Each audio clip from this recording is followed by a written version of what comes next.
ನಮಸ್ಕಾರ ಸ್ನೇಹಿತರೆ, ಹಂಸ ಯೂಟ್ಯೂಬ್ ಚಾನಲ್ಗೆ ಸ್ವಾಗತ. ನಾನು ಬಾಲಕೃಷ್ಣ. ನಾವಿವತ್ತು ವನದುರ್ಗಾ ದೇವಿ ದೇವಸ್ಥಾನಕ್ಕೆ ಬಂದಿದ್ದೇವೆ. ಇದು ನಮ್ಮ ಕುಕ್ಕೆ ಸುಬ್ರಹ್ಮಣ್ಯ ದೇವಸ್ಥಾನದಿಂದ ಕೇವಲ ಅರ್ಧ ಕಿಲೋಮೀಟರ್ ದೂರದಲ್ಲಿರುವಂಥ ದೇವಸ್ಥಾನ. ಹಾಗೆ ಈ ದೇವಸ್ಥಾನದ ಬದಿಯಲ್ಲೇ ಅಭಯ ಗಣಪತಿ ದೇವಸ್ಥಾನ ಕೂಡ ಉಂಟು. ಅದನ್ನು ನಾವು ಆಮೇಲೆ ನೋಡೋಣ.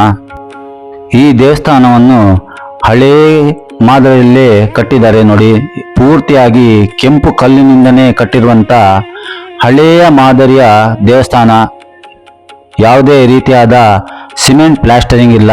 ನೀವು ನೋಡ್ತಾ ಇರ್ಬೋದು, ಖಾಲಿ ಹಂಚು ಮತ್ತೆ ಕೆಂಪು ಕಲ್ಲಿನಿಂದ ಮಾಡಿರುವಂತ ದೇವಸ್ಥಾನ ನೋಡಿ. ದೊಡ್ಡದಾದ ಒಂದು ಕಲ್ಲಿನ ದ್ವಾರ, ಮೇಲೆ ಒಂದು ದೇವಿಯ ಸ್ತೋತ್ರವನ್ನು ಕೂಡ ಹಾಕಿದ್ದಾರೆ. ಅದನ್ನು ಓದ್ಕೊಂಡು ತಾವೆಲ್ಲ ದೇವಸ್ಥಾನದೊಳಗೆ ಬರ್ಬೋದು. ನೋಡಿ, ನಾವೀಗ ದೇವಸ್ಥಾನದೊಳಗೆ ಬಂದಿದ್ದೇವೆ.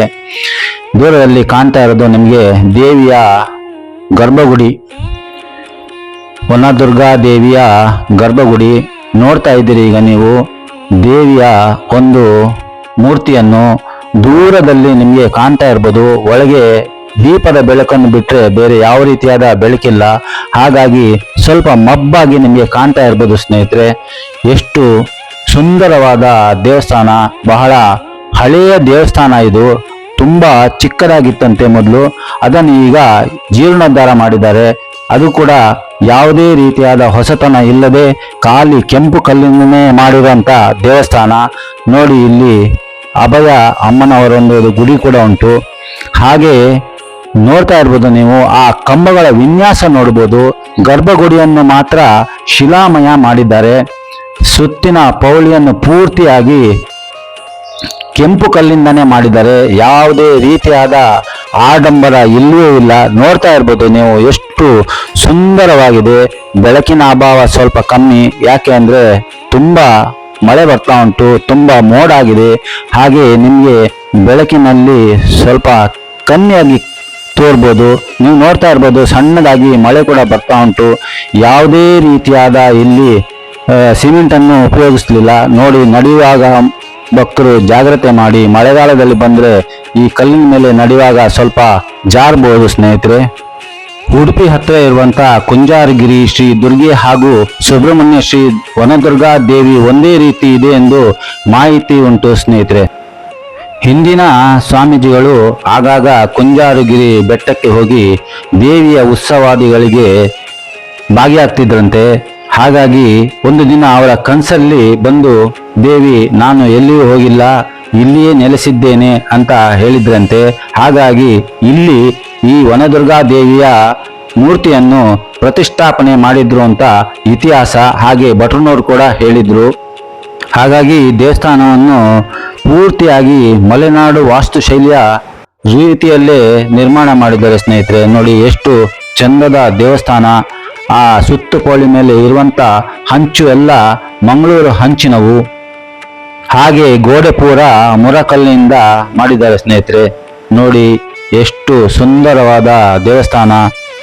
ಇಲ್ಲಿ ಒಂದು ತುಳಸಿ ಬೃಂದಾವನ ಕೂಡ ಉಂಟು. ಈ ದೇವಸ್ಥಾನದ ಆಡಳಿತ ಈಗ ಕೂಡ ಸುಬ್ರಹ್ಮಣ್ಯ ದೇವಸ್ಥಾನದ ಮಠಕ್ಕೆ ಸೇರಿದೆ ಸ್ನೇಹಿತರೆ.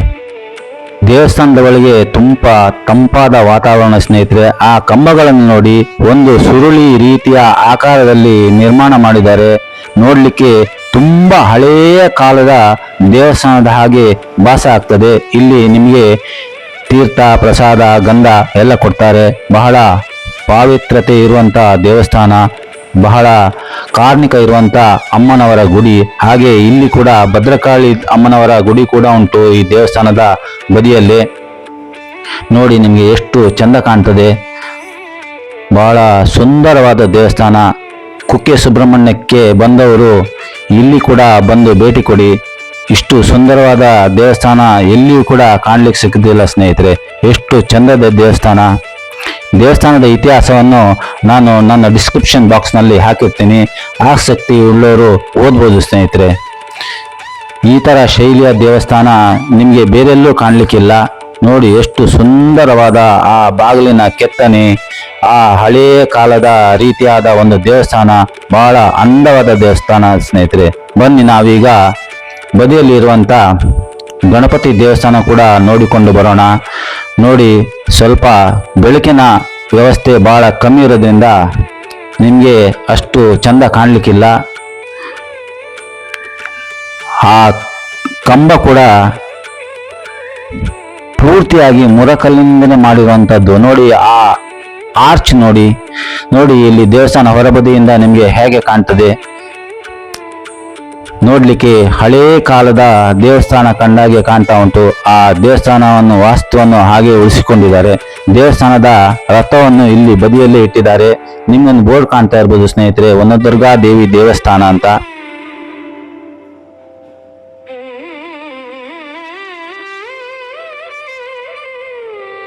ನೋಡಿ ಇಲ್ಲಿ ಕೂಡ ಒಂದು ಬೋರ್ಡ್ ಹಾಕಿದ್ದಾರೆ, ಸುಬ್ರಹ್ಮಣ್ಯ ಮಠ ಅಂತ. ನೋಡಿ ಇದು ಗಣಪತಿಯ ದೇವಸ್ಥಾನ, ಅಭಯ ಮಹಾಗಣಪತಿ ದೇವಸ್ಥಾನ. ಇದು ನೋಡೋದಕ್ಕೆ ನಿಮಗೆ ನೇಪಾಳಿ ಸ್ಟೈಲ್ನಲ್ಲಿ ಕಾಣ್ತಾ ಇರ್ಬೋದು ಸ್ನೇಹಿತರೆ. ಈ ವಾಸ್ತು ನಿಮಗೆ ನೇಪಾಳದಲ್ಲಿ ನೋಡ್ಬೋದು. ಎತ್ತರವಾದ ಒಂದು ದೇವಸ್ಥಾನ, ಸುಮಾರು ಏಕಶಿಲಾ ಗಣಪತಿ. ನೋಡಿ ಅಗಲವಾದ ಮೆಟ್ಲು. ಆ ದೇವಸ್ಥಾನದ ವಿನ್ಯಾಸವನ್ನು ನೋಡಿ ಹೊಸ ರೀತಿಯಾಗಿ ನಿಮಗೆ ಕಾಣ್ತಾ ಇರ್ಬೋದು. ಇದು ಕಟ್ಟಿ ಸಾಧಾರಣ ಒಂದು 20-25 ವರ್ಷ ಆಗಿರ್ಬೋದು ಅಷ್ಟೇ.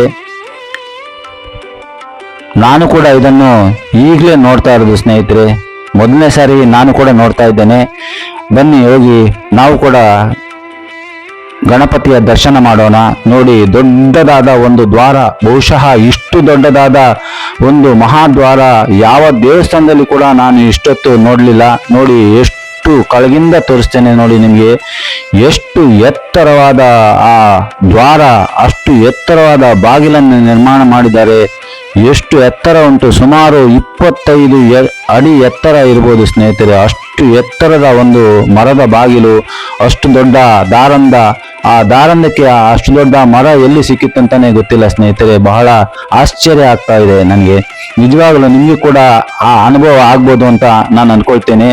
ಈ ದೇವಸ್ಥಾನವನ್ನು ಶ್ರೀ ವಿದ್ಯಾ ಪ್ರಸನ್ನ ತೀರ್ಥರು ಸ್ಥಾಪನೆ ಮಾಡಿದ್ರು ಅಂತ, ದೇವರನ್ನು ಪ್ರತಿಷ್ಠಾಪನೆ ಮಾಡಿದ ಸ್ವಾಮಿಗಳು. ನೋಡಿ ಒಳಗಿರುವ ಗಣಪತಿಯನ್ನು ನೋಡಿ, ಸುಮಾರು 20-21 ಅಡಿ ಎತ್ತರ ಇರ್ಬೋದು ಸ್ನೇಹಿತರೆ. ಏಕಶಿಲಾ ಗಣಪತಿಯ ಮೂರ್ತಿ. ಮೇಲೆ ಕೂಡ ಸುಂದರವಾದ ಮರದ ಒಂದು ಮುಚ್ಚಿಗೆಯನ್ನು ಅದರ ಮೇಲೆ ಮಾಡಿದ್ದಾರೆ.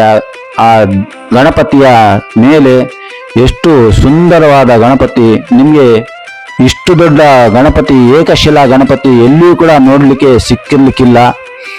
ಅದಕ್ಕೋಸ್ಕರ ಒಂದು ನೇಪಾಳಿ ಸ್ಟೈಲ್ ಇರುವಂತ ಒಂದು ಗರ್ಭಗುಡಿಯನ್ನು ನಿರ್ಮಾಣ ಮಾಡಿದ್ದಾರೆ.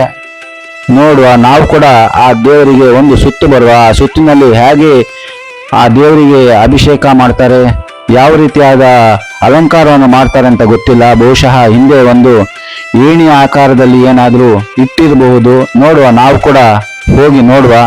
ನೀವು ನೋಡ್ತಾ ಇದ್ದೀರಿ, ಆ ಮೇಲೆ ಒಂದು ಲೈಟನ್ನು ಕೂಡ ಫಿಟ್ ಮಾಡಿದ್ದಾರೆ. ಎಷ್ಟು ಎತ್ತರವಾದ ದೇವಸ್ಥಾನ, ಎತ್ತರವಾದ ಪೀಠ. ಆ ಪೀಠದ ಮೇಲೆ ಮತ್ತೊಂದು ಪೀಠ, ಆ ಪೀಠದ ಮೇಲೆ ಏಕಶಿಲಾ ವಿಗ್ರಹ ಗಣಪತಿಯದ್ದು. ನೋಡಿ ಇಲ್ಲಿ ಹತ್ತಿ ನಿಲ್ಲಿಕ್ಕೆ ಒಂದು ಮೆಟ್ಲು ಮಾಡಿದ್ದಾರೆ ಎ ಆಕಾರದಲ್ಲಿ. ಬಹುಶಃ ಅದರ ಮೇಲೆ ಹೋಗಿ ಆ ದೇವರಿಗೆ ಅಭಿಷೇಕ, ಹೂವಿನ ಅಲಂಕಾರ ಎಲ್ಲ ಮಾಡಬಹುದು. ಸುತ್ತ ಕೂಡ ಅಷ್ಟೇ ಎತ್ತರದ ಬಾಗಿಲನ್ನು ಮಾಡಿದ್ದಾರೆ. ಬಹುಶಃ 3-4 ಬದಿಯಲ್ಲಿ ಕೂಡ ಅಷ್ಟೇ ಎತ್ತರದ ದ್ವಾರವನ್ನು ಮಾಡಿದ್ದಾರೆ. ನಿಮ್ಗೆ ನೋಡ್ತಾ ಇದ್ದೀರಿ ಈಗ ಎಷ್ಟು ಎತ್ತರದ ಆ ದ್ವಾರ. ಮತ್ತೊಂದು ಬದಿಗೆ ಬಹುಶಃ 3-4 ಬದಿಯಲ್ಲೂ ಈ ದ್ವಾರ ಮಾಡಿದ್ದಾರೆ. ನೋಡಿ ದೊಡ್ಡದಾದ ಆ ಕಂಡಿ. ಸ್ನೇಹಿತರೆ, ನೀವು ಕೂಡ ಬನ್ನಿ. ಸುಬ್ರಹ್ಮಣ್ಯಕ್ಕೆ ಬಂದವರು ಮಹಾಗಣಪತಿ ಹಾಗೂ ವನದುರ್ಗಾ ದೇವಿಯ ದರ್ಶನ ಮಾಡಿ ಆ ದೇವರ ಆಶೀರ್ವಾದವನ್ನು ಪಡೆಯಿರಿ ಸ್ನೇಹಿತರೆ. ಸುಬ್ರಹ್ಮಣ್ಯ ದೇವಸ್ಥಾನದ ಸುತ್ತಮುತ್ತ ಇನ್ನೂ ಹಲವಾರು ಪುಣ್ಯಕ್ಷೇತ್ರಗಳು ಉಂಟು ಸ್ನೇಹಿತರೆ. ನಿಮಗೆ ಈ ವಿಡಿಯೋ ಇಷ್ಟ ಆಯಿತು ಅಂತ ಅನ್ಕೊಳ್ತೀನಿ. ಇಷ್ಟ ಆದರೆ ಲೈಕ್ ಮಾಡಿ, ಶೇರ್ ಮಾಡಿ. ಹಾಗೆ ವಿಡಿಯೋ ನೋಡಿ ಸುಮ್ಮನಾಗಬೇಡಿ ಸ್ನೇಹಿತರೆ. ಸಬ್ಸ್ಕ್ರೈಬ್ ಮಾಡಿ. ನಿಮ್ಮ ಬೆಂಬಲವೇ ಶ್ರೀರಕ್ಷೆ. ನಮಗೆ ಇನ್ನೂ ಹಲವಾರು ಇದೇ ರೀತಿಯಾದ ದೇವಸ್ಥಾನಗಳು ತೋರಿಸುವಂತ ವಿಡಿಯೋ ಮಾಡುವಂತ ಅವಕಾಶ ನೀವು ಒದಗಿಸಿಕೊಡ್ತೀರಿ ಅಂತ ಅನ್ಕೊಳ್ತೀನಿ. ಮಳೆಗಾಲದ ಸಂದರ್ಭದಲ್ಲಿ ಬಂದರೆ ದೇವಸ್ಥಾನ ಭೇಟಿ ಮಾಡೋದು ಬಹಳ ಸುಲಭ ಸ್ನೇಹಿತರೆ. ಯಾವುದೇ ಗದ್ದಲ ಇಲ್ಲದೆ ನೋಡಿಕೊಂಡು ಹೋಗ್ಬೋದು. ದೇವಸ್ಥಾನ ಮಳೆಗಾಲದಲ್ಲಿ ನೋಡಲಿಕ್ಕೆ ಬಹಳ ಚಂದ. ಮುಂದಿನ ವಿಡಿಯೋದಲ್ಲಿ ಮತ್ತೊಮ್ಮೆ ಸಿಗ್ತೇನೆ ಸ್ನೇಹಿತರೆ. ಅಲ್ಲಿವರೆಗೂ ತಮ್ಮೆಲ್ಲರಿಗೂ ನಮಸ್ಕಾರ. ಶುಭವಾಗಲಿ.